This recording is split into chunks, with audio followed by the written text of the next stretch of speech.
Lakewood, Colorado, April 13, 2024.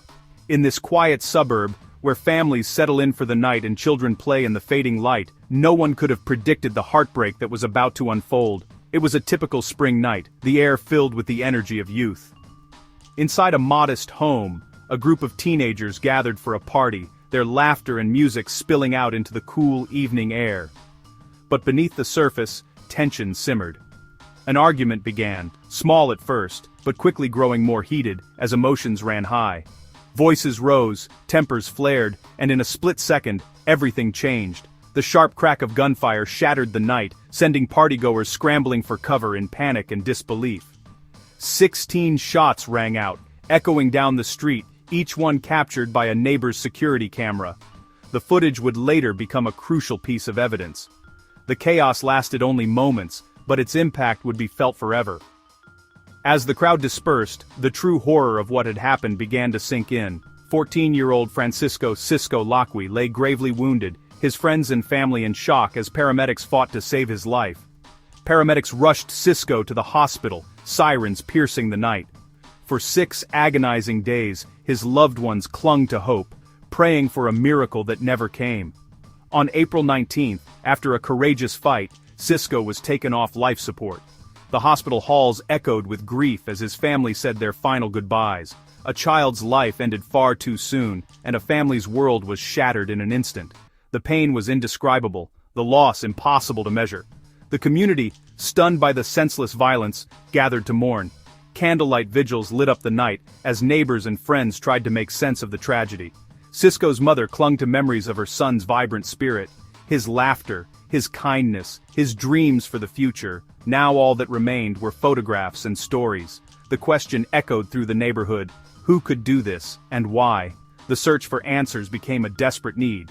The Lakewood Police Department launched a relentless investigation, determined to bring justice to Cisco and his family. The tragedy was immediate, the loss immeasurable. The shockwaves rippled through the city, leaving everyone searching for meaning. Friends mourned at makeshift memorials, a mother wept at candlelit vigils, and a city demanded answers, united in grief and outrage. The sound of gunfire lingered in the minds of all who heard it, a haunting reminder of a night that changed everything. As the community struggled to comprehend the loss, the search for justice began in earnest. Residents came together, offering support and demanding accountability. The party that was meant to be a celebration had ended in tragedy. Now, the hunt for Cisco's killer was on and every clue mattered. The pain was raw, the need for answers urgent.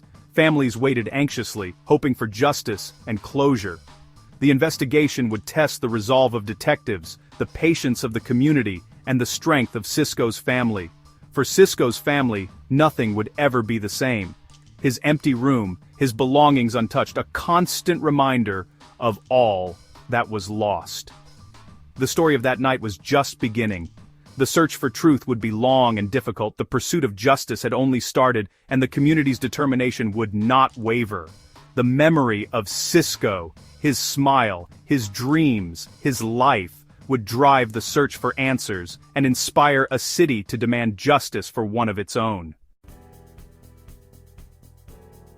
Detectives arrived under the cover of darkness, piecing together the chaos that had erupted just hours before. The air was thick with tension, the flashing lights painting the street in blue and red. Every detail mattered, every footprint, every shell casing, every whisper in the night. Witnesses spoke in fragments. Fear, confusion, and grief clouded their memories. Some could barely form words, others clung to each other, trembling as they recounted what little they saw. The truth seemed to slip through their fingers, lost in the panic of the moment. Names surfaced, suspects identified, and arrests quickly followed.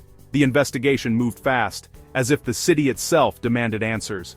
Each new lead brought a fresh wave of hope and anxiety.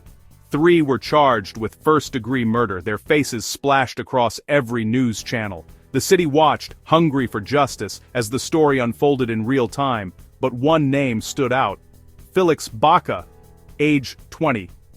His photo lingered on the bulletin board, a stark reminder of the violence that had shattered so many lives. Police believed he was a key figure in the violence, the thread that tied the case together. His involvement was more than rumor, it was the missing piece everyone was desperate to find. A warrant was issued, but Baca vanished without a trace. Homes were searched, friends questioned, but he was nowhere to be found. While others faced justice, Baca became a ghost, unseen, unreachable. His absence grew louder with each passing day, a shadow over the investigation. His image circulated everywhere, plastered on walls and flashed on screens, but he stayed hidden, slipping through the cracks of the city. Days turned to weeks, then months. The urgency never faded, only deepened as time stretched on. Baca evaded every search, every lead. No matter how many doors were knocked on or maps reviewed, he remained just out of reach. The community waited, haunted by his absence. Candlelight vigils were held, prayers whispered for answers, but the silence lingered. The case was no longer just about who did it, but where he was. The search for Baca became a story of obsession, frustration, and hope. The hunt for Felix Baca, the ghost of Lakewood, intensified. Every new tip sent officers racing through the night, determined not to let him slip away again. Law enforcement refused to let the trail go cold. They worked late into the night, driven by a promise to the victims and their families. The search expanded, and the pressure mounted. The city watched, waiting for the day the ghost would finally be found. The chase for justice was far from over. For Lakewood, the story of Felix Baca was just beginning. A year passed, long enough for grief to settle, but not for answers. Felix Baca remained free, a phantom in a digital world. He cut ties, left no trace, and relied on silence and secrecy. No credit cards, no social media, no mistakes. A network shielded him, making the search even harder. For detectives, the open case was a daily frustration. Every cold lead fueled their determination. They knew fugitives slip up eventually. Baca's evasion made him a top priority. The police waited, patient and persistent. They watched for any sign, any error. The manhunt continued, relentless and focused. One mistake was all it would take. The investigation shifted online. The security camera's audio, 16 shots, anchored the case. Detectives built a digital profile of Baca, tracing his past connections. Every old post, every friend, every online trace was examined. The Technical Assistance Response Unit scoured data for clues. Even as Baca went dark, his digital echo lingered. Investigators wrote warrants, sifted data, and mapped relationships. The search was meticulous, methodical, and unseen. The team watched for any digital slip, a login, a message, a call. The net was wide, ready to catch the faintest signal. The community saw a cold case, detectives saw opportunity. Sooner or later, the ghost would leave a trace. The search quickly outgrew the quiet streets of Lakewood. What began as a local investigation soon demanded a much broader response, stretching far beyond the city's familiar borders. A multi-agency task force formed: Lakewood Police, U.S. Marshals, Colorado Violent Offender Task Force, and ICE. Each agency brought its own expertise, resources, and determination to the hunt. Each team contributed unique skills. Some excelled at gathering intelligence, others at tracking suspects or coordinating large-scale operations. The U.S. Marshals, renowned for their relentless pursuit of fugitives, took the lead in tracking Baca across state lines, using their national network and advanced technology.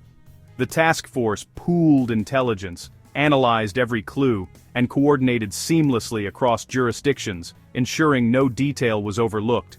Local detectives provided deep knowledge of the case and the community, while federal agents brought the ability to reach far beyond Colorado's borders. Information flowed rapidly between teams, multiplying their effectiveness and allowing them to react to new leads in real time. No city limits, no state lines, just one mission: to find Baca and bring him to justice, wherever he tried to run. The net tightened with every passing day, as agencies worked together with a single-minded focus. Baca was no longer hiding from just one department. He was now the target of a united front.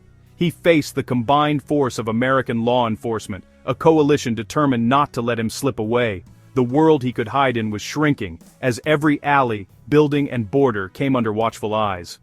Every day, the task force closed in, their resolve growing stronger with each new lead. The manhunt became a national effort, drawing attention from across the country and putting pressure on Baca from all sides.